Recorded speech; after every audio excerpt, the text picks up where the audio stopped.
اے نبی صلی اللہ علیہ وآلہ وسلم، جو باتیں یہ لوگ بنا رہے ہیں انہیں ہم خوب جانتے ہیں، اور آپ کا کام ان سے جبراً بات منوانا نہیں ہے، بس آپ اس قرآن کے ذریعے سے ہر اس شخص کو نصیحت کر دیجئے جو میری تنبیہ سے ڈرے۔ صدق اللہ العظیم۔ خواتین حضرات، محترم ڈاکٹر سرفراز احمد آوان صاحب کی خدمت میں، اس سے پہلے کہ ہم آج کے پروگرام کے حوالے سے پہلا سوال رکھیں، کل کے پوچھے گئے سوال کا درست جواب اور آج کا سوال آپ کی خدمت میں۔ کل کا سوال یہ تھا کہ حضرت یونس علیہ السلام مچھلی کے پیٹ میں کتنے دن تک رہے؟ درست جواب 40 دن تک۔ آج کا سوال نوٹ فرما لیجئے، حضرت یوسف علیہ السلام کتنے دن تک کنویں میں رہے؟ حضرت یوسف علیہ السلام کتنے دن تک کنویں میں رہے؟ 9 دن، 5 دن یا 3 دن؟ جو درست جواب آپ سمجھتے ہوں روانہ فرمائیے۔ ہمارے فون نمبرز ہیں 0092221 3452709، ہمارا دوسرا فون نمبر ہے 009221343 043009080، ہمارا ای میل ایڈریس ps@duniatv.tv، ہمارا SMS کا نمبر 3031، اور ہمارا واٹس ایپ کا نمبر ہے 009232182509194۔ ڈاکٹر صاحب، حضرت ارشاد فرمائیے، اللہ اپنے پیارے رسول صلی اللہ علیہ وآلہ وسلم کی کیا دلجوئی فرما رہا ہے، تسلی دے رہا ہے؟ ہم جانتے ہیں یہ لوگ جو باتیں کرتے ہیں، یہ کفار، یہ مشرکین، آپ اپنا کام کیے جائیے، ہم نے آپ کو جبار بنا کے نہیں بھیجا۔ ارشاد۔ الحمدللہ رب العالمین، اللہم صلی وسلم علی النبی الکریم وعلی آلہ وصحبہ اجمعین۔ انیق صاحب، آج کی گفتگو کے لیے جس آیت کا انتخاب کیا گیا ہے، جی، یہ الفاظ کے لحاظ سے تو بہت مختصر ہے، جی ہاں، لیکن مضامین کے لحاظ سے بہت جامع ہے۔ اس میں 3 جملے ہیں اور ہر جملہ ایک مستقل عنوان ہے۔ سبحان اللہ۔ اور یقینی بات ہے کہ آپ نے اس کا انتخاب تو اس جملے کی وجہ سے کیا ہے جو اس کا آخری جملہ ہے، تیسرا جملہ، اور اس پر انشاءاللہ تفصیلی بات بھی ہوگی، جی، لیکن پہلے جو 2 جملے ہیں وہ بھی اپنے مضمون کے حوالے سے بہت اہم ہیں۔ سبحان اللہ، سبحان اللہ۔ پہلا ہے نحن اعلم بما یقولون، اے حبیب صلی اللہ علیہ وسلم، صلی اللہ آپ کی ذات عالی پر اور آپ کی دعوت پر اعتراض کرنے والے جو کچھ بھی کہہ رہے ہیں ہم اسے خوب جانتے ہیں۔ یہاں آپ دیکھیے کہ نحن کا کی پروناؤن آئی ہے، جی ہاں، جمع کی پروناؤن۔ سبحان اللہ، سبحان یہ دراصل اللہ تعالیٰ کی شان کبریائی کا اظہار ہے۔ اِنَّا نَحْنُ نَزَّلْنَا الذِّکْرَ، بے شک بے شک، وہاں بھی نحن کی ضمیر آئی ہے۔ شاہ ولی اللہ محدث دہلوی رحمۃ اللہ علیہ فرماتے ہیں کہ قرآن کریم شاہی فرامین کے انداز میں اترا ہے، سبحان اللہ، سبحان اللہ۔ اور شاہی فرمان جب جاری ہوتا ہے تو بادشاہ یہی کہتے ہیں کہ ہم اس بات کا آرڈر دیتے ہیں، ہم اس کا حکم دیتے ہیں۔ وہاں عموماً جمع کا صیغہ افراد کی کثرت کی طرف اشارہ نہیں ہوتا، بلکہ ذات کی عظمت اور بڑائی کے اظہار کے لیے آتا ہے۔ تو یہاں بھی جو نحن جو فرمایا ہے وہ اللہ تعالیٰ کی عظمت اور اس کی بڑائی کے اظہار کے لیے جمع کی پروناؤن اور ضمیر آئی ہے۔ اس کے بعد عالم، اس میں تفضیل ہے سپرلیٹو ڈگری، یعنی خوب جاننے والی ذات، انتہائی طور پر جاننے والی ذات، اور جو کچھ یہ کہہ رہے ہیں ہم اس کو خوب جانتے ہیں۔ اللہ اکبر۔ اور اللہ اکبر، اللہ تعالیٰ نے اس خوب جاننے کا ذکر قرآن کریم میں انیق صاحب کس انداز سے کیا ہے۔ اللہ تعالیٰ فرماتے ہیں وَلَقَدْ خَلَقْنَا الْإِنسَانَ، ہم نے انسان کو پیدا کیا ہے، وَنَعْلَمُ مَا تُوَسْوِسُ بِهِ نَفْسُهُ، جو اس کے جی میں وسوسے آتے ہیں ہم ان تک کو جانتے ہیں۔ اور انیق صاحب، وسوسے کی علماء نے 6 سٹیجز لکھی ہیں، اور اللہ کے صدقے جائیے کہ ان میں سے 5 سٹیجز ایسی ہیں کہ جن پر کوئی گرفت نہیں، 6ٹھی سٹیج پر جا کر گرفت شروع ہوتی ہے۔ پہلی فرمایا کہ وسوسہ معمولی سا خیال جو غیر اختیاری طور پر پیدا ہو اس کو تو عموماً وسوسہ کہتے ہیں، اور اگر وہ اسے حاجز کہتے ہیں، اسے جو معمولی خیال جو غیر اختیاری طور پر پیدا ہوتا ہے اسے حاجز کہتے ہیں، اور اگر وہ خیال رک جائے، ٹھہر جائے، توقف کرے تو اسے خاطر کہتے ہیں، اور اگر وہ خیال ناپسندیدہ ہو، کبھی خیال ہو تو اسے حدیث نفس کہتے ہیں، اور اگر اس خیال سے آدمی لطف اندوز ہو رہا ہو تو اس کو ہم کہتے ہیں، وَلَقَدْ ہَمَّتْ بِهِ وَهَمَّ بِهَا لَوْلَا أَن رَأَىٰ بُرْهَانَ رَبِّهِ، قرآن کریم میں بھی آیا ہے اور اگر خیال پختہ ہو کر عزم کی صورت میں آ جائے، عزم بالجزم ہو جائے، تو یہ وہ سٹیج ہے جس پر مواخذہ ہوتا ہے۔ اللہ فرماتے ہیں کہ ہم نے انسان کو پیدا کیا اور اس کے جی میں جو وسوسے آتے ہیں، خیالات آتے ہیں، ہم تو ان تک سے شناسا ہیں، ان کو بھی جانتے ہیں۔ بلکہ ایک اور موقع پر ارشاد فرمایا یعلم خائنۃ الاعین وما تخفی الصدور، انسانوں کی آنکھیں جو خیانت کرتی ہیں وہ تو ان کو بھی جانتا ہے، اور سینوں میں جو بات چھپائے بیٹھا ہے وہ ان کو بھی جانتا ہے۔ انسان جو چھپائے بیٹھا ہے اللہ اس کو بھی جانتا ہے۔ ایک اور سورہ حشر میں اسی بات کو ایک سب اور انداز سے واضح فرمایا۔ اللہ تعالیٰ فرما رہے ہیں ما یکون من نجوا ثلاثۃ الا هو رابعهم، جب 3 سرگوشیاں کر رہے ہوتے ہیں تو چوتھا ان کے ساتھ اللہ ہوتا ہے، ولا خمسۃ الا هو سادسهم، جب 5 سرگوشیاں کر رہے ہوتے ہیں تو چھٹا ان کے ساتھ اللہ ہوتا ہے، ولا ادنی من ذلک ولا اکثر الا هو معهم اینما کانوا، تھوڑے ہوں یا زیادہ ہوں اور جہاں کہیں بھی ہوں وہ اللہ اپنے علم اور قدرت کے ساتھ ان کے ساتھ ہوتا ہے۔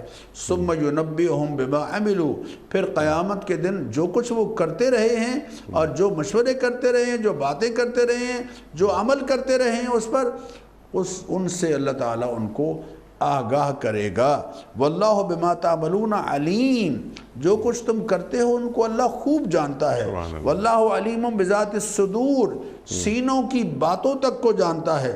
واللہ بما تعملون خبیر، جو تم کرتے ہو اس کو اللہ کی خوب خبر ہے۔ واللہ عالم بما یکتمون، جو چھپاتے ہیں اللہ ان کو بھی جانتا ہے۔ یستخفون من الناس، لوگوں سے چھپتے پھرتے ہیں۔ وَلَا يَسْتَخْفُونَ مِنَ اللَّهِ وَهُوَ مَعَهُمْ إِذْ يُبَيِّتُونَ مَا لَا يَرْضَىٰ مِنَ الْقَوْلِ، اللہ سے نہیں چھپ سکتے، جب راتوں کو چھپ چھپ کے جو مشورے کرتے ہیں اللہ ان سے بھی آگاہ۔ تو پہلی بات تو انیق صاحب پہلے جملے میں یہ سمجھائی، اور کاش مجھے یقین کے درجے میں یہ بات سمجھ آ جائے کہ میرا ہر ایکشن اور میرا ہر عمل اللہ کی نگاہ میں ہے، میں ہر لمحے اللہ کی نگاہ میں ہوں۔ ما تکون فی شان وما تتلو منہ من قرآن ولا تعملون من عمل الا کنا علیکم شہودا اذ تفیضون فیہ، اے پیارے جب آپ جس حال میں بھی ہوں، اور خاص طور پر اے میرے محبوب جب آپ قرآن کریم پڑھتے ہیں، پھر یعنی گفتگو کا طرز بدلی، ولا تعملون من عمل، لوگوں جب تو جو کام بھی تم کر رہے ہوتے ہو، جب تم اس کام میں کھبے ہوئے ہوتے ہو، ہم اپنے علم اور قدرت کے ساتھ تمہارے ساتھ ہوتے ہیں، تمہارے پاس ہوتے ہیں۔ یہ بات اللہ کرے مجھے سمجھ آ جائے۔ میں رمضان میں تو یہ سمجھ جاتا ہوں کہ میں درمیان میں کوئی چیز روزے کے نہیں کھاتا نہیں پیتا، حلق سے پانی نیچے نہیں جانے دیتا باوجود پیاس کے، اس لیے کہ میرا اللہ مجھے دیکھ رہا ہے۔ لیکن باقی 11 مہینے پتہ نہیں مجھے کیوں یہ سمجھ نہیں آتی، کہیں اللہ چھٹی پر تو نہیں چلا گیا، وہ تو دیکھ رہا ہے۔ ترازو میرے ہاتھ میں ہے تب بھی دیکھ رہا ہے، قلم میں چلا رہا ہوں تب بھی میں دیکھ رہا ہے، میں نگاہیں کہاں ڈال رہا ہوں اور کس نیت سے ڈال رہا ہوں، وہ اس سے پوری طرح باخبر ہے۔ ایک بات۔ دوسری بات جو انیق سب دوسرے جملے میں اللہ تعالیٰ نے ارشاد فرمائی وہ ہے وما انت علیہم بجبار، جبار مبالغے کا صیغہ ہے، آپ ان پر جبر کرنے والے نہیں، اس بات کو بھی اللہ نے قرآن کریم میں پھیلایا ہے، جگہ جگہ فرمایا۔ ایک جگہ ارشاد فرمایا لست علیہم بمسیطر، اللہ اے پیارے آپ ان کے ذمہ دار نہیں ہیں، ان الینا ایابہم، انہوں نے پلٹ کر ہمارے پاس آنا ہے، ثم ان علینا حسابہم، پھر ان سے حساب ہم خود لے لیں گے کہ کیا کرتے رہے ہیں۔ ایک جگہ ارشاد فرمایا ان علیک الا البلاغ، اے پیارے آپ کی ذمہ داری یہ ہے کہ آپ حق بات ان تک پہنچا دیں۔ انک لا تہدی من احببت ولکن اللہ یہدی من یشاء، اللہ آپ کی ذمہ داری یہ نہیں ہے کہ آپ ان کو ہدایت دیں، ہدایت دینے والی ذات اللہ تعالیٰ کی ذات ہے، آپ کی ذمہ داری یہ ہے کہ آپ ان تک پہنچا دیں۔ انا ارسلناک بالحق بشیرا ونذیرا، ہم نے آپ کو بشیر اور نذیر بنا کر بھیجا ہے۔ ولا تسأل عن اصحاب الجحیم، اور جو جہنم میں جا رہے ہیں ان کے بارے میں آپ سے پوچھ نہیں ہوگی، اس لیے کہ آپ نے اپنا فرض ادا کر دیا ہے۔ آپ کے ذمہ ہے بلغ ما انزل الیک من ربک، سبحان اللہ، جو آپ کی طرف اتارا گیا ہے آپ اس کو اچھے انداز سے پہنچائیے۔ وَإِن لَمْ تَفْعَلْ، اگر آپ نے یہ کام نہیں کیا فَمَا بَلَّغْتَ رِسَالَتَهُ، تو پھر آپ اپنے منصب کی ذمہ داری پوری نہیں کر رہے ہیں، آپ یقیناً پوری کر رہے ہیں۔ اسی لیے اللہ تعالیٰ نے ارشاد فرمایا، اللہ اکبر اللہ اکبر، لَعَلَّكَ بَاخِعٌ نَفْسَكَ عَلَىٰ آثَارِهِمْ إِن لَّمْ يُؤْمِنُوا بِهَذَا الْحَدِيثِ أَسَفًا، اللہ اے حبیب آپ اس افسوس میں کہ یہ آپ کی بات نہیں مان رہے، کہیں اپنی جان گھلا دیں گے اس صدمے میں۔ لَعَلَّكَ بَاخِعٌ نَفْسَكَ أَلَّا يَكُونُوا مُؤْمِنِينَ، یہ ایمان نہیں لا رہے، اس صدمے میں آپ کہیں اپنی جان نہ گھلا دیں۔ محبوب کریم علیہ الصلوۃ والتسلیمات دن میں دعوت دیتے تھے، تبلیغ کرتے تھے، اور رات کو اللہ تعالیٰ کے حضور میں گڑ گڑاتے، روتے، التجا کرتے اور ہدایت کی دعائیں کرتے، اور ایسی دعائیں کرتے کہ عائشہ فرماتی ہیں ایسا لگتا تھا جیسے آپ کی سینے میں کوئی ہنڈیا ابل رہی، جیسے ہنڈیا ابلتی ہے ویسی آواز آ رہی ہوتی تھی، التجا کرنا۔ اس لیے آپ ان تک دین کی بات پہنچائیں، باقی یہ ہے کہ یہ مانتے ہیں نہیں مانتے، فَمَنْ شَاءَ فَلْيُؤْمِنْ وَمَنْ شَاءَ فَلْيَكْفُرْ، جو چاہے ایمان لائے، جو چاہے کفر اختیار کرے۔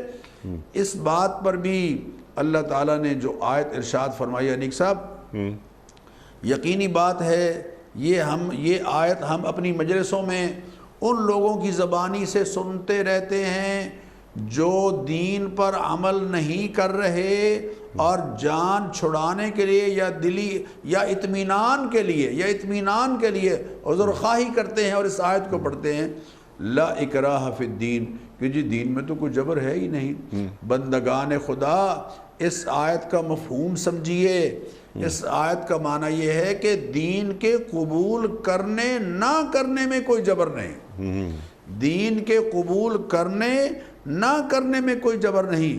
وَقُلِ الْحَقُّ مِن رَبِّكُمْ، آپ ان کو بتا دیجئے کہ حق تمہارے پروردگار کی جانب سے آ گیا ہے۔ فَمَنْ شَاءَ فَلْيُؤْمِنْ وَمَنْ شَاءَ فَلْيَكْفُرْ، اب جو چاہے ایمان لائے اور جو چاہے کفر اختیار کرے۔ جبری ایمان انسانوں کی طرف سے نہیں ہے، ما انت علیہم بجبار، ان کو اختیاری ایمان ہے جو اللہ تعالیٰ کے ہاں ان کا قبول ہوگا، لیکن اس اختیار کو اللہ اور اس کے رسول کی تعلیمات کے مطابق اگر کریں گے تو کامیاب کہلائیں گے، اور اگر اختیار اللہ اور اس کے رسول کی تعلیمات کے برعکس اختیار کریں گے تو یقیناً ناکام کہلائیں گے۔ انا ہدیناہ السبیل اما شاکرن و اما کفورا، ہم نے راہ ان کے سامنے رکھ دی ہے، شکر گزار بنتے ہیں ان کا فائدہ ہوگا، اور نہ شکر بنتے ہیں تو ان کا نقصان۔ سبحان اللہ، سبحان اللہ ڈاکٹر صاحب، سبحان اللہ۔ بنیاد اس آیت کی جو روح ہے اور وہ آپ نے بیان فرما دی کہ یہ اللہ تعالیٰ کیا فرما رہا ہے یہاں پر سرکار دو عالم صلی اللہ علیہ وآلہ وسلم سے مخاطبت کرتے ہوئے۔ اللہ اکبر، نحنو، سبحان اللہ، کیا نقطہ آپ نے اٹھایا۔ اچھا ڈاکٹر صاحب، کیونکہ بہت ساری باتیں اس ذیل میں ہیں تو میں جلدی دو چار باتیں آپ کی خدمت میں رکھ کے سوال کی شکل میں تو اس پر ذرا سی گفتگو آپ بات فرما دیں۔ اِنَّكَ لَا تَهْدِي مَنْ أَحْبَبْتَ وَلَكِنَّ اللَّهَ يَهْدِي مَن يَشَاءُ، دین پہنچانا، یا ایھا رسول بلغ ما انزل الیک من ربک، جو آپ نے بات فرمائی کہ آپ ابلاغ کر دیجئے، یعنی ایک داعی دین کو کیا پیغام مل رہا ہے یہاں کہ تم اپنا کام کرو، لست علیہم بمسیطر کی بھی آپ نے بات فرمائی، اللہ اکبر۔ ایک اور جگہ اللہ تعالیٰ فرما رہا ہے قرآن کریم میں نا کہ اے نبی صلی اللہ علیہ وآلہ وسلم، اگر آپ سخت گیر ہوتے تو لوگ آپ کے قریب سے چھٹ جاتے۔ اللہ اکبر۔ تو اس سے پہلے کہ میں قرآن کریم کے ذریعے نصیحت کی بات جو اللہ فرما رہا ہے سرکار دو عالم صلی اللہ علیہ وآلہ وسلم سے مخاطبت کرتے ہوئے کہ قرآن کریم کے ذریعے نصیحت کیجئے، قرآن کریم کے ذریعے نصیحت کیا ہوتی ہے، کیسے ہوتی ہے، وہ ہمیں بعد میں بتائیے آپ۔ پہلے آپ ڈاکٹر صاحب ہمیں یہ تعلیم کر دیجئے کہ یہ آیت پہلا حصہ ایک داعی دین، ایک عالم دین کو کیسا دیکھنا چاہتا ہے؟ دیکھیے جی، عالم دین کو نبی کریم علیہ الصلاۃ والتسلیمات کی تعلیمات کے مطابق حق بات اور خیر کی بات لوگوں تک پہنچانا ہے، ٹھیک، اور اس کے لیے حضور اکرم صلی اللہ علیہ وسلم کے اسوہ حسنہ کو پیش نظر رکھنا ہے۔ سبحان اللہ۔ اگر عالم دین لٹھ لے کے لوگوں کے پیچھے پڑ جائے گا یا کفر کی بمبارمنٹ کرتا رہے گا دائیں بائیں ادھر ادھر، اور وہ ٹارگٹ بنا لے گا دوسرے خطیب کو جو دوسری مسجد میں بیٹھا ہے اور وہ ان کو ٹارگٹ بنا لے گا، تو پھر دین نہیں پھیلے گا، فرقہ واریت پھیلے گی اور اسلام کی تائید نہیں ہوگی اور اسلام کی اشاعت نہیں ہوگی، بلکہ فرقوں کی اور گروہوں کی اشاعت ہوگی۔ اللہ تعالیٰ قرآن کریم میں فرما رہے ہیں ادعو الی سبیل ربک بالحکمت والموعظۃ الحسنہ وجادلہم باللتی ہی احسن۔ خیر خواہی کا جذبہ دیکھیں، حضور اکرم صلی اللہ علیہ وسلم کو اللہ فرما رہے ہیں آپ اپنی جان گھلا دیں گے۔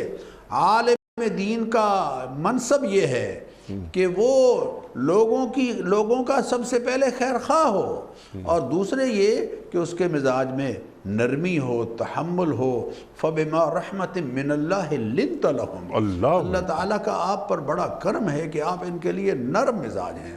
وَلَوْ كُنْتَ فَظًّا غَلِيظَ الْقَلْبِ، اگر آپ سخت مزاج ہوتے، دل کے سخت ہوتے، کڑوے مزاج کے ہوتے، لَنْفَضُّوا مِنْ حَوْلِكَ، یہ آپ سے بکھر جاتے۔ اور یہ اللہ کا آپ پر کرم ہے کہ آپ ان کے لیے نرم مزاج ہیں۔ تو عالم کو نرم لہجے میں، نرم انداز میں، خیر خواہی کے جذبے کے ساتھ، میں لوگوں تک دین پہنچا رہا ہوں لوگوں کی خیر خواہی کے جذبے کے ساتھ، لوگوں کے بھلے کے ساتھ۔ لوگوں کا ایک دنیاوی فائدہ ہے، ایک دنیا ان کی بہتر بنانا ہے، یہ بھی اچھا ہے، لیکن میں تو ان کی آخرت بہتر بنا رہا ہوں۔ سبحان اللہ، سبحان اللہ۔ جب میں ان کی آخرت بہتر بنا رہا ہوں تو یقیناً اس آخرت بہتر بنانے کا نتیجہ یہ ہے کہ یقیناً ان کی دنیا بھی بہتر ہوتی چلی جائے گی۔ انیک صاحب، جو آدمی زمین سے گندم حاصل کرنا چاہتا ہے وہ یقیناً جب گندم لے گا تو اس کے ساتھ بھوسا ضرور آئے گا، دنیا ساتھ ساتھ آتی چلی جائے گی، لیکن مقصود ان کی آخرت بنانا ہے۔ اور اللہ تعالیٰ آپ دیکھ لیجئے، وَإِذَا، قرآن کریم ارشاد فرمایا کہ اے حبیب صلی اللہ علیہ وسلم، جب اذا نودی للصلاة من یوم الجمعة فاسعوا الى ذکر اللہ وذروا البیع ذالکم خیر لکم ان کنتم تعلمون، اور پھر فرمایا فاذا قضیت الصلاة فانتشروا فی الارض وابتغوا من فضل اللہ واذکروا اللہ کثیرا لعلکم تفلحون واذا رأوا تجارة او لہوا انفضوا الیہا وترکوک قائما قل ما عند اللہ خیر من اللہو ومن التجارہ واللہ خیر الرازقین، کہ جو اللہ تعالیٰ کے پاس ہے وہ تمہاری اس اللہ ولاب اور ان تجارت کی چیزوں میں ان سے بہت بہتر ہے۔ تو جو داعی اللہ ہے وہ لوگوں کی دنیا سنوارنے کے ساتھ ساتھ ان کی آخرت بہتر بنانے کی فکر کر رہا ہے۔ انیک سب ہم دنیا اور دین کی جو تفریق کرتے ہیں یہ تفریق صحیح نہیں ہے، دنیا اور آخرت کی تفریق ہے۔ اور دین کیا ہے؟ دنیا کا ہر کام اللہ اور اس کو رسول کی منشا کے مطابق کرنے کا نام دین ہے۔ آپ تجارت بھی اگر اللہ اور اس کے رسول کی منشا کے مطابق کر رہے ہیں تو آپ یقیناً دین ہی کا حکم بجا لا رہے ہیں۔ حضور اکرم صلی اللہ علیہ وسلم نے ارشاد فرمایا، جو شخص رزق حلال کمانے کے لیے، لوگوں کے سامنے سوال کرنے کی ذلت سے بچنے کے لیے اور اپنے بچوں کو، اہل و عیال کو رزق حلال کھلانے کے لیے نکلتا ہے اور جا کر روزی کماتا ہے اور اس نیت سے کماتا ہے کہ اگر میرے عزیز اور رشتہ دار یا میرے ہمسائے ان کو ضرورت پڑی تو ان کی ضرورت پورا کرنے کے لیے ان کو دوں گا، اس نیت سے کماتا ہے، تو وہ جہاد فی سبیل اللہ کی طرح اجر پانے والا ہے، اور قیامت کے دن آئے گا تو اس کا چہرہ 14ویں رات کے چاند کی طرح چمکتا ہوا ہوگا۔ سبحان تو اللہ۔ اس لیے داعی اللہ کو خیر خواہ ہونا چاہیے، نرم مزاج ہونا چاہیے، محبت کے ساتھ۔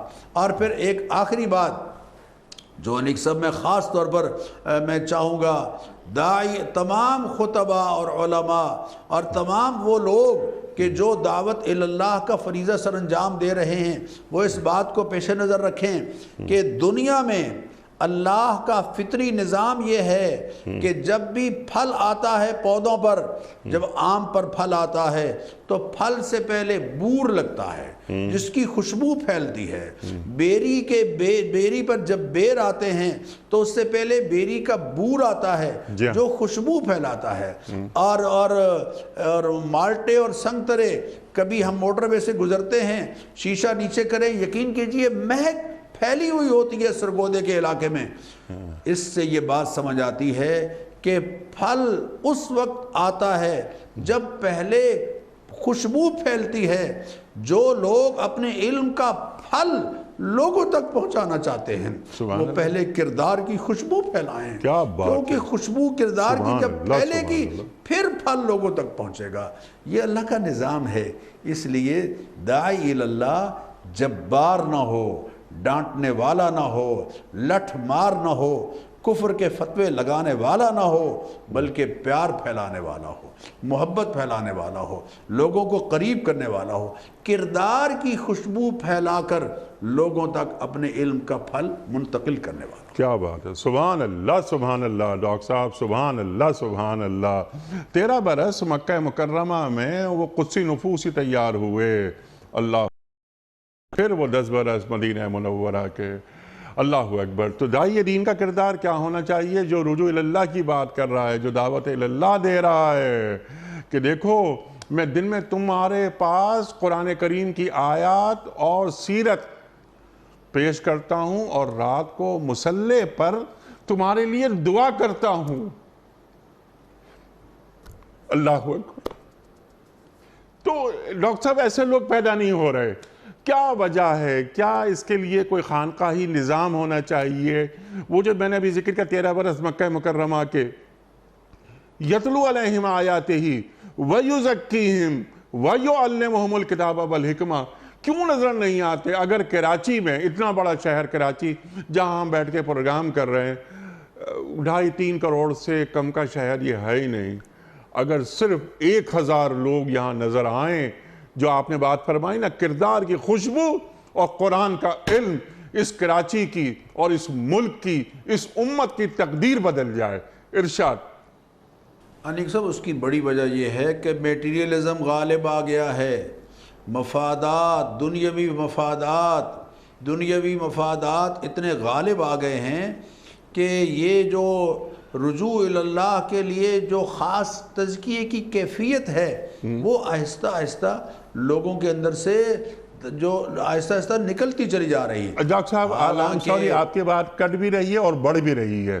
آپ نے بات اور وجہ فرمایا آپ نے یہ کہ دنیا میں دنیا داری، دنیا کی محبت، دنیا کی کشش بڑھتی جا رہی ہے، لیکن ایک شخص ہے جو تالے بناتا ہے، ایک شخص ہے جو کسٹم آفیسر ہے، انکم ٹیکس میں کام کرتا ہے، ہم ان کی بات بالکل نہیں کر رہے ہیں۔ اگر دل میں ان کے دنیا سے محبت ہے تو ٹھیک ہے، ان کے پاس ہوگی دنیا کی محبت، لیکن جیسا آپ نے فرمایا رجوع اللہ، دعوت اللہ کرنے والا آدمی، العلماء ورثۃ الانبیاء، یہ علماء انبیاء کے وارث ہیں۔ تو ایک آدمی جو دین کی بات کر رہا ہے، جو پیغام دین کا دے رہا ہے، جس کی گفتگو میں قرآن ہے اور کچھ بھی نہیں ہے، اللہ اکبر، تو اس کے دل میں دنیا جگہ کیسے بنا لیتی ہے ڈاکٹر صاحب؟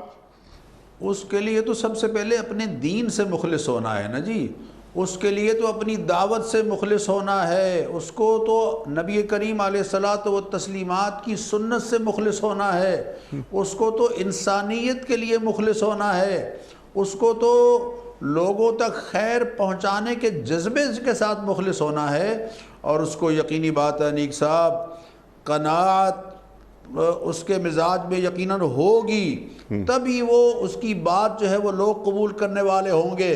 نبی کریم علیہ الصلاۃ والتسلیمات نے ارشاد فرمایا کہ لوگوں کے پاس جو کچھ ہے، لوگوں کے پاس جو کچھ ہے، جب تو اس سے بے پرواہ ہو جائے گا تو پھر تو دنیا کا سب سے بڑا غنی انسان ہوگا۔ یہ غنی ہونا، الغنا غنا النفس، غنی وہ ہے جس کا نفس غنی ہے۔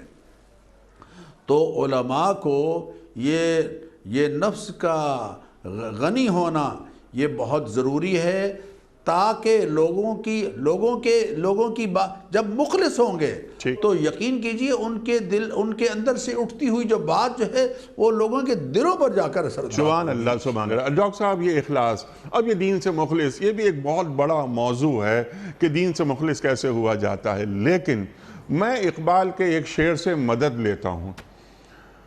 اقبال فرماتے ہیں آپ کی گفتگو کے پس منظر میں کہ تیرے ضمیر پہ جب تک نہ ہو نزول کتاب، گرا کشا ہے نہ راضی نہ صاحب کشاف۔ تو داعی دین، خاص طور پہ داعی دین، ورنہ ہر مسلمان، ہر فرد ملت کے مقدر کا ستارہ، ایک داعی دین جو قرآن کا پیغام پہنچاتا ہے، اس کے اوپر پہلے نزول قرآن ہونا چاہیے یا نہیں ڈاکٹر صاحب؟ بے شک بے شک بے شک، اس میں کوئی شک نہیں۔ وہ عملی طور پر قرآن کریم چلتا پھرتا دکھائی دے انیق صاحب، اللہ اکبر، یہ خواہش ہے، یہ خواہش ہے۔ تیار کیسا ہو گیا آدمی؟ کانا خلقہ القرآن۔ سیدہ عائشہ صدیقہ رضی اللہ تعالیٰ عنہ فرما رہی ہیں کہ نبی کریم علیہ الصلاۃ والتسلیمات کے اخلاق کے بارے میں پوچھتے ہو، پورا قرآن کریم ان کا اخلاق ہے۔ آپ کی سیرت اور آپ کا کردار قرآن کریم چلتا پھرتا جو داعی اللہ ہے، اس کے لیے جو مسلم ویلیوز ہیں انیق صاحب، مسلمانوں کی دو قدریں ہیں، وہ ان دو قدروں کا نشان ہو اور دو قدروں کو پوری طرح سے اختیار کیے ہوئے ہو، اور وہ ہے قناعت اور محنت۔ یہ مسلمانوں کی دو قدریں ہیں، اور جو سرمایہ دارانہ نظام ہے اس کی دو قدریں حرص اور ہوس ہے۔ حرص اور ہوس سے بچ کر اور محنت، دین کے غلبے کی محنت اور مالی حوالے سے قناعت، یہ دونوں مزاج جب اختیار کریں گے تو پھر ان کی بات جو ہے وہ نبی کریم علیہ الصلاۃ والتسلیمات کی سنت کے مطابق ہوتے ہوئے لوگوں پر اثر انداز ہوگی۔ سبحان اللہ، سبحان اللہ۔ ڈاکٹر صاحب، یقیناً یہ کانا خلقہ القرآن آپ نے بات فرمائی، اور دین کا مزاج کیا ہے، دین انسان کیسا دیکھنا چاہتا ہے، دین اہل ایمان کو کیسا دیکھنا چاہتا ہے۔ میرا سوال تو بس ذرا سا یہ ہے، جو ایک کرب ہے، بلکہ سوال کیا، ایک کرب ہے، ایک تکلیف ہے، جیسا کہ میں نے ابھی عرض کیا کہ کراچی میں ہم رہتے ہیں، ہم کراچی کو بہت جانتے ہیں، ہمارا یہ دعویٰ ہے۔ کراچی، جیسے میں نے ابھی عرض کیا کہ 3 کروڑ کا شہر ہے، اس 3 کروڑ کے شہر میں اگر 1000 اللہ والے، جیسے آپ نے بات فرمائی چلتا پھرتا قرآن، اگر 1000 نظر آ جائیں اس شہر میں، اس شہر کا نصیب، اس شہر کی تقدیر بدل جائے۔ اور ایسا نہیں کہ ممکن نہیں، ہم نے اپنے بچپن میں یہ 30-40 سال پہلے اسی شہر میں اللہ والے دیکھے ہیں کہ جب ملائیں ہاتھ تو خوشبو نہ ہاتھ سے جائے۔ جب ان سے ہاتھ ملاتے تھے تو محسوس ہوتا تھا کہ ایک روئی کا گالا ہے، اس سے ہاتھ ملا لیا، مصافحہ کر لیا، اور ہمارے بڑے ہمیں لے کے جاتے تھے کہ ان کی خدمت میں بیٹھو، یہ اللہ والے ہیں۔ لیکن زوال زوال زوال زوال کیا ہو گیا ہے؟ کیا شہر بانجھ ہو گئے ہیں؟ جی ارشاد۔ میں عرض کروں کہ کراچی کا حال تو پھر بھی بہت سے شہروں سے بہت بہتر ہے۔ وہاں اگرچہ خرابیاں بھی ایک حوالے سے بہت ساری ہیں، سیاسی حوالے سے، لیکن یہ کہ دینی حوالے سے میں دیکھتا ہوں کہ لوگوں کا مزاج نسبتاً بہت بہتر ہے۔ ٹھیک۔ لیکن انیق صاحب، پھر میں یہ عرض کروں گا کہ ہمیں ایسے لوگوں کی اس معاشرے کو ضرورت ہے۔ یہ اس معاشرے کی بنیادی ضرورت ہیں وہ اللہ والے کہ جن کی مجلس میں جا کر لوگوں کو اللہ یاد آئے، سبحان اللہ، اللہ یاد آئے۔ سبحان اللہ۔ کراچی میں ہی ایک بزرگ تھے، اللہ اکبر، حافظ محمد ایوب دہلوی صاحب رحمہ اللہ، اللہ ان کے پاس ایک صاحب آئے اور انہوں نے آ کے چابیاں پیش کی. جی جی جی. تو انہوں نے پوچھا کہ یہ چابیاں کس چیز کی ہیں بھئی، یہ کیا ہے؟ انہوں نے کہا حضرت آپ کے لیے ہم نے مکان بنوایا ہے 4-5 گز کا، یہ سارا فرنشڈ ہے، ہر طرح سے تیار ہے، بس یہ چابیاں قبول کر لیجئے. اور انہیں چابیوں کا گچھا ان کی طرف اچھالتے ہوئے فرمایا، میں سمجھا کہ تم پان کی کوئی گلوری لائے ہو، جی سبحان اللہ، چابیاں ہمیں دیتے ہو. اپنے پاس استغنا ہو، لوگوں کی جیبوں پر نگاہ نہ ہو، لوگوں کے دلوں پر نگاہ ہو، سبحان اللہ، لوگوں کی دلوں پر متوجہ ہو. تو یہ ہے، ایسے لوگ ہمارے اس معاشرے کی ضرورت ہیں، اور ایسے لوگ خال ہیں، ختم نہیں ہوئے الحمدللہ. لیکن ان کی پہچان کیا ہے؟ ان کی پہچان سنت نبوی کی کسوٹی ہے. نبی کریم علیہ الصلوۃ والتسلیمات کی سنت پر جس کا کردار پوتا ہے، وہ ہمارے لیے تزکیہ نفس میں ہمارے لیے رہنما ہوگا، مددگار ہوگا. سبحان اللہ سبحان اللہ. ڈاکٹر صاحب آپ نے کیا یاد دلا دیا، مولانا ایوب دہلوی صاحب. اور وہ جو صاحب چابی پیش کر رہے تھے مکان کی، اس بنگلے کی، وہ ارب پتی آدمی، ٹیکسٹائل مل کے مالک، بلکہ کئی ٹیکسٹائل ملز کے مالک، لیکن وہ بھی آتے اور ان کی مجلس میں بیٹھتے، زانو ادب طے کرتے. آج کتنے لوگ ہیں، یعنی ہمارے پاس جو اہل دنیا ہیں، وہ کہاں اللہ والوں کو ڈھونڈتے پھرتے ہیں. اس شہر کی بات میں کر رہا ہوں.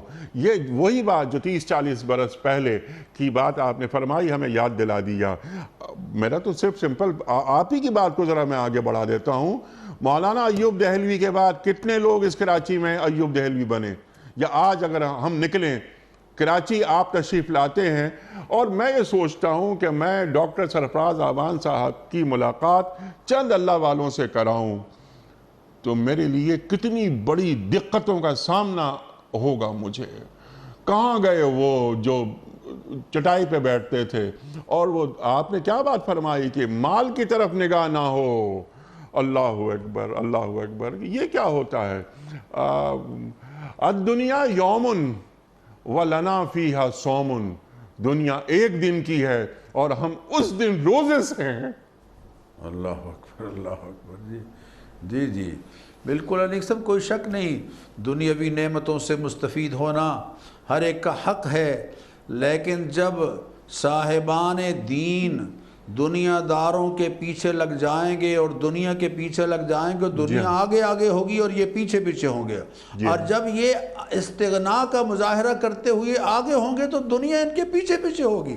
اور یقین کیجئے ایسے اللہ والے ہم نے اپنی آنکھوں سے دیکھے ہیں، ان کی مجلسوں میں حاضر ہوئے ہیں کہ جنہوں نے استغنا اعلیٰ درجے کا اختیار کیا تو دنیا والے بچھ جا رہے ہیں ان کے سامنے اور دنیا لا کے پیش کرتے ہیں. لیکن جواب میں وہ یہ تمہارے مربع اور زمین نہیں، ہمیں زمین والا چاہیے. اور ایسا ہی ہوا، پھر زمین والے بھی الحمدللہ ان کے ہاں قبول ہو گئے. تو کہیں اگلا حصہ آیت کا رہ نہ جائے. جی ڈاکٹر صاحب، یہ اس قرآن کے ذریعے نصیحت کر دیجیے آپ. تو یہ قرآن کے ذریعے نصیحت کیا ہوتی ہے؟ اللہ اکبر، اللہ اکبر. اس آیت میں اللہ تعالیٰ نے انیک صاحب قرآن سے استفادہ کرنے والے کی ایک بہت بڑی خوبی بیان فرمائی ہے. قرآن کریم سے استفادہ کی چند نمایاں خوبیاں ہیں، چند صفات ہیں جو اپنے اندر پیدا کرنے سے قرآن سے حقیقی استفادہ ممکن ہے. پہلی بات، اللہ تعالیٰ نے سورہ زمر میں ارشاد فرمائی کہ یکسوئی کے ساتھ قرآن کے میسج کو سننے والے ہوں. فبشر عبادی الذین یستمعون القول. آپ خوشخبری سنا دیجئے میرے بندوں کو جو کان لگا کر قرآن کریم کی بات کو دھیان سے سنتے ہیں. پہلی بات دھیان سے سننا ہے. لا تکونوا کالذین قالوا سمعنا وهم لا يسمعون. ان کی طرح نہ ہو جانا جنہوں کہتے تو ہیں کہ ہم نے سنا لیکن حقیقت میں ان کی توجہ کسی اور طرف ہے، دھیان کسی اور طرف ہے، بات کو کان لگا کر یکسوئی کے ساتھ سن نہیں رہے. اور دوسری چیز بیدار مغزی ہے انیک صاحب. جی، جو کوڑ مغز ہے، جس کے اندر طلب اور تڑپ ہے ہی نہیں، وہ قرآن سے کبھی بھی فائدہ نہیں اٹھا سکتا۔ یہدی قرآن اس کو ہدایت دیتا ہے جس کے اندر طلب ہے، یہدی الیہ من ینیب، قرآن اس کو ہدایت دے گا جو اس کی طرف رجوع کرنے والا ہوگا، شوق اور جذبہ رکھتا ہوگا۔ ان فی ذالک لذکری، اسی سورہ قاف میں ہے، ان فی ذالک لذکری لمن کان لہ قلب او القی السمع وہو شہید۔ قرآن سے نصیحت وہی حاصل کرے گا اور قرآن کی تعلیمات سے نصیحت وہی حاصل کرے گا جس کے اندر دماغ ہے، سوچنے کی صلاحیت ہے، قلب ہے، بیدار مغزی ہے، او القی السمع وہو شہید، اور حاضر باش ہو کر قرآن کی بات کو سنتا ہے۔ اور انیق صاحب، قرآن میں جو شروع میں کہا گیا نا کہ ھدی للمتقین، یہ متقین کے لیے ہدایت ہے۔ حالانکہ قرآن کریم جب آیا ہے، اترتا ہے، تو اس وقت دنیا میں تقوی اختیار کرنے والے لوگ کم تھے، تو یہاں متقین کا معنی علماء نے یہ بیان کیا ہے کہ جس میں اتنا شعور ہو کہ وہ اپنے نفع اور نقصان میں امتیاز کر سکے، وہ نفع اور نقصان میں امتیاز کرنے کا شعور رکھتا ہے، وہ ہے جو قرآن کریم سے رہنمائی حاصل کرے گا۔ اور اللہ تعالیٰ مذمت کر رہے ہیں جو اندھے بہرے بن کر قرآن کریم سے استفادہ کرنے کے لیے آگے بڑھ رہے ہیں، لیکن اندھے دھیان نہیں ہے ان کا۔ افانت تسمع الصم ولو كانوا لا يعقلون، افانت تسمع الصم ولو كانوا لا يعقلون، افانت تهدي العمي ولو كانوا لا يبصرون۔ کیا آپ اندھوں کو تعلیم دیں گے؟ وہ دیکھتے نہیں ہیں، دیکھتے تو ہیں، ان کی آنکھیں بہت بڑی بڑی ہیں، لیکن وہ اللہ کی قدرتوں پر نگاہ نہیں ڈالتے۔ کائنات میں بکھری ہوئی جو اللہ تعالیٰ کی قدرتیں ہیں ان پر نگاہ ڈالنے کے لیے تیار نہیں ہیں۔ اللہ وَلَقَدْ زَرَعْنَا لِجَهَنَّمَ كَثِيرًا مِنَ الْجِنِّ وَالْإِنسِ لَهُمْ قُلُوبٌ لَا يَفْقَهُونَ بِهَا، ان کے پاس دماغ ہے لیکن سمجھتے نہیں۔ وَلَهُمْ أَعْيُنٌ لَا يُبْصِرُونَ بِهَا، ان کو آنکھیں ہم نے دی ہیں لیکن وہ اللہ کی قدرتوں پر کبھی نگاہ ڈالتے نہیں۔ وَلَهُمْ آذَانٌ لَا يَسْمَعُونَ بِهَا، ان کو کان ہم نے دیے ہیں لیکن ہماری بات پر کان نہیں دھرتے۔ ایسے لوگ قرآن کریم سے محروم۔ قرآن سے استفادے کے لیے یہ ضروری ہے کہ اس میں تدبر کرنے والے ہوں۔ افلا یتدبرون القرآن، لوگ قرآن کریم میں غور و فکر کیوں نہیں کرتے؟ 756 آیات ہیں قرآن کریم میں جو تدبر اور تفکر اور غور و فکر کرنے کی تعلیم دے رہی ہیں۔ افلا یتدبرون القرآن ام علی قلوب اقفالها، ان کے دلوں پر کوئی تالے لگے ہوئے ہیں؟ ان تالوں کو جو اپنے ذہن میں راسخ جو نظریات ہیں ان کے لگے ہوئے تالوں کو کھولنا ہے۔ انیق صاحب، کچھ نظریات لوگ خود پہلے قائم کر لیتے ہیں، کچھ افکار لوگوں سے متاثر ہو کر خود قائم کر لیتے ہیں، اور ان افکار اور ان نظریات کو ساتھ لیے ہوئے قرآن کریم پڑھتے ہیں۔ ایسے لوگوں پر قرآن کبھی نہیں کھلتا۔ قرآن تب کھلتا ہے، قرآن اپنے حقائق تب کھولتا ہے جب ان لگے ہوئے تالوں کو جو تہذیب مغرب کے نتیجے میں یا جو دہریہ اور لادین لوگوں کے نظریات سے متاثر ہو کر جو ذہنوں پر لگا رکھے ہیں تالے، جب تک ان تالوں کو نہیں کھولیں گے ان کی حقیقی روح جو ہے وہ ان کو میسر نہیں آئے گی۔ اسی طرح اللہ تعالیٰ نے قرآن کریم میں یہ سمجھایا ہے کہ قرآن سے استفادے کے لیے سیکھنے کی مشقت کا جذبہ ہونا چاہیے۔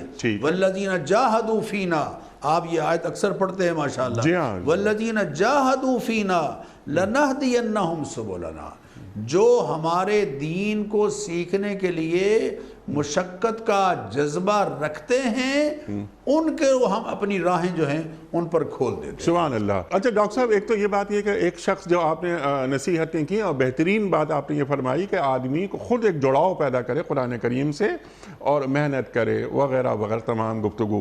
لیکن میرا جو آخری سوال ہے آج کے پروگرام کا، کیونکہ وقت مکمل ہو گیا ہمارا، یہاں بات ہو رہی ہے سرکار دو عالم صلی اللہ علیہ وسلم سے کہ آپ قرآن کے ذریعے نصیحت کیجئے منظرین یہاں پر جو تنبیہ سنتے بھی ہیں بات کو۔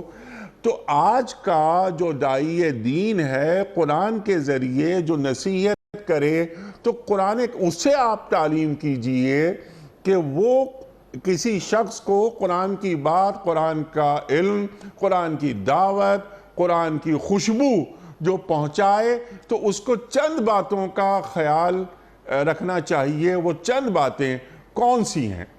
وہ جو داعی ہے جو قرآن کی بات لوگوں تک پہنچا رہا ہے، جی یعنی سب سے پہلے تو قرآن میں ڈھلا ہوا ہونا چاہیے، وہ چلتا پھرتا قرآن ہونا چاہیے۔ انیق صاحب اسے اپنے رویوں میں، اپنے برتاؤ میں قرآن کریم کو اپنے اوپر طاری کیا ہوا ہونا چاہیے۔ سبحان اللہ۔ قرآن کو جب تک بندہ اپنے اوپر طاری نہیں کرتا، اللہ نزل احسن الحدیث، اللہ نے ایک عمدہ کتاب اتاری ہے، عمدہ بات اتاری ہے، کتابا متشابہا مثانیہ تقشعر منہ جلود الذین یخشون ربہم۔ اس کو جب اللہ سے ڈرنے والے اس کو سنتے ہیں تو ان کے رونگٹے کھڑے ہو جاتے ہیں۔ ثم تلین جلودہم وقلوبہم الی ذکر اللہ۔ فضیل ابن عیاض ڈاکوؤں کے سردار ہیں، مکانوں کی چھتوں پر سے گزرتے چلے جا رہے ہیں، اچانک دیکھا کہ ایک روشن دان میں سے روشنی چھن رہی ہے، رک گئے، قدم آہستہ کر لیے کہیں قدموں کی چاپ سے پتہ نہ چل جائے، دیکھا اندر ایک شخص قرآن پڑھ رہا ہے اور یہی آیت پڑھ رہا ہے، الم یأن للذین آمنوا ان تخشع قلوبہم لذکر اللہ وما نزل من الحق۔ کیا ایمان والوں پر ابھی وہ وقت نہیں آیا کہ قرآن کریم کی آیات سن کر ان کے دل لرز جائیں؟ یہ آیت وہ موت میں آ کر بار بار پڑھ رہا تھا، دل یقیناً اس کا بھی لرزہ ہوا تھا۔ فضیل ابن عیاض بھی یہ آیت سنتے رہے، بالآخر کھڑے ہوئے اور کہا الحمدللہ مجھ پر وہ وقت آ گیا ہے۔ جو ڈاکوؤں کے سردار تھے توبہ کی اور پھر قیامت تک کے لیے اولیاء کے سردار ہو گئے۔ تو یہ جو طاری کرنا ہے اپنے اوپر، انما المؤمنون وہی بات، المؤمنون کون ہیں؟ الذین اذا ذکر اللہ وجلت قلوبہم، کہ جب ان پر اللہ تعالیٰ کا ذکر آتا ہے تو ان کے دل نرم پڑ جاتے ہیں، نرم پڑ جاتے ہیں۔ تو قرآن کریم کے جو داعی ہیں ان کو تو قرآن کریم کے پیغام کو لے کر اس طرح سے نکلنا ہے کہ قرآن ان کے کردار سے جھلک رہا ہو، ان کی زبان سے ہی صرف نہ جھلک رہا ہو بلکہ ان کے قدموں سے، ان کے ہاتھوں سے، ان کی نگاہ سے، ان کی سوچ سے، ان کی فکر سے، ان کے پیغام سے لوگوں تک قرآن پہنچ رہا ہوگا، تو پھر ان کی بات جو ہے وہ یقیناً لوگوں کے دلوں پر اثر انداز ہوگا۔ سبحان اللہ ڈاکٹر صاحب۔ اور پھر وہ الحم سے لے کے والناس تک قرآن کریم کے کسی بھی حصے کو پیش کریں گے، کیونکہ پیغام بہت بڑا ہے اور تاثیر بہت زیادہ ہے، تو وہ سننے والے کے دل پر فوراً اثر کرتا ہے۔ لیکن جو آپ نے بات فرمائی وہ ہے بنیادی بات کہ وہ قرآن کریم میں ڈھلا ہوا ہو۔ اللہ اکبر، کردار کی خوشبو، اور پھر یہ کردار جب علم کے ساتھ ملتا ہے، اللہ اکبر، تو پھر دل سے جو بات نکلتی ہے اثر رکھتی ہے کہ وہ شخص جو قرآن دین سے قریب نہیں ہے، قرآن کی بات جب اس کے سامنے کی جاتی ہے تو وہ رک جاتا ہے اور بات کو سنتا ہے۔ یہ ہے تاثیر اس کلام کی، سبحان اللہ۔ اور اللہ کے رسول صلی اللہ علیہ وآلہ وسلم سے اللہ فرما رہا ہے، ڈاکٹر صاحب نے ہمیں تعلیم کیا، اے نبی صلی اللہ علیہ وآلہ وسلم یہ باتیں کر رہے ہیں، باتیں بنا رہے ہیں آپ کے خلاف، ہم جانتے ہیں، ہمیں ان سے نمٹنا آتا ہے، بس آپ اپنا کام کیے جائیے، ہم نے آپ کو جبار بنا کے نہیں بھیجا، قرآن کے ذریعے نصیحتیں کرتے رہیے۔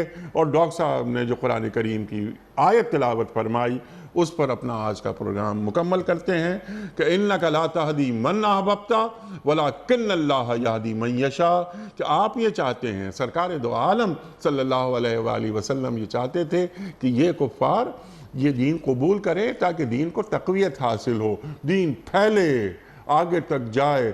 تو اے اللہ کے رسول صلی اللہ علیہ وآلہ وسلم آپ یہ چاہتے ہیں کہ انہیں ہدایت مل جائے، یہ دین قبول کر لیں؟ جب تک اللہ نہیں چاہے گا انہیں دین نصیب نہیں ہوگا، انہیں ہدایت نصیب نہیں ہوگی۔ اور قل ان ھدی اللہ ھو الھدی، آپ فرما دیجئے ہدایت بس جو اللہ کی طرف سے ہو۔ خواتین و حضرات، ڈاکٹر صاحب نے گفتگو فرمائی، علماء تشریف لاتے ہیں، قرآن کریم سے ہمیں قریب کرتے ہیں۔ یہ گفتگو، یہ قرآن کریم کی تفسیر ہے، یہ قرآن کریم کی تشریح ہے، اللہ ہمیں کیسا دیکھنا چاہتا ہے، اور یہ اللہ کا جو کلام ہمیں بتاتا ہے کہ ہمیں زندگی ایسے گزارنی ہے۔ دو ہی پارٹیاں ہیں، رحمان کی پارٹی یا شیطان کی پارٹی۔ میرے اعمال کیسے ہیں؟ میرے اعمال مجھے رحمان کی پارٹی میں رکھ رہے ہیں یا شیطان کی پارٹی میں؟ بہت ساری باتیں مزید ہو سکتی ہیں۔ میں ڈاکٹر سرفراز احمد آوان صاحب کا بڑا شکر گزار ہوں۔ بہت شکریہ آپ کا ڈاکٹر صاحب، آپ تشریف لائے اور ہم نے آج بھی آپ سے بہت سیکھا۔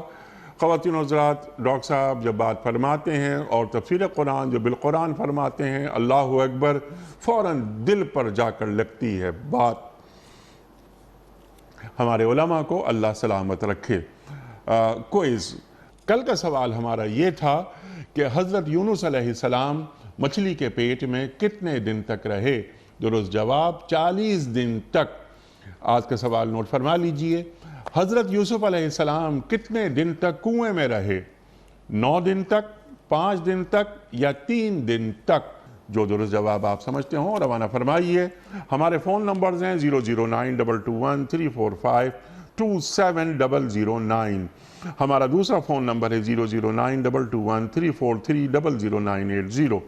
ہمارا ای میل ایڈریس ps@dunyatv.tv۔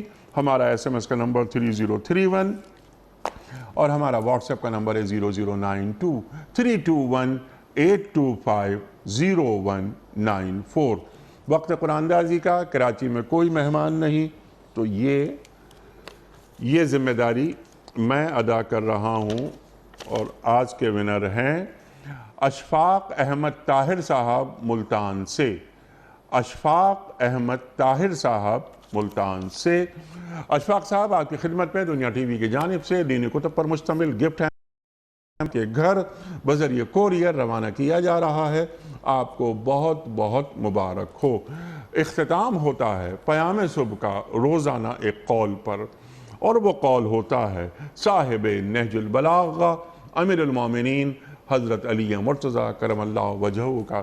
آپ فرماتے ہیں سبحان اللہ سبحان اللہ کہ مرض میں جب تک ہمت ساتھ دے چلتے پھرتے رہو۔ مرض میں جب تک ہمت ساتھ دے چلتے پھرتے رہو۔ اللہ اکبر۔ اپنے میزبان انیق احمد کو کل تک کے لیے اجازت دیجیے۔ خدا حافظ۔ پروردگار بحروں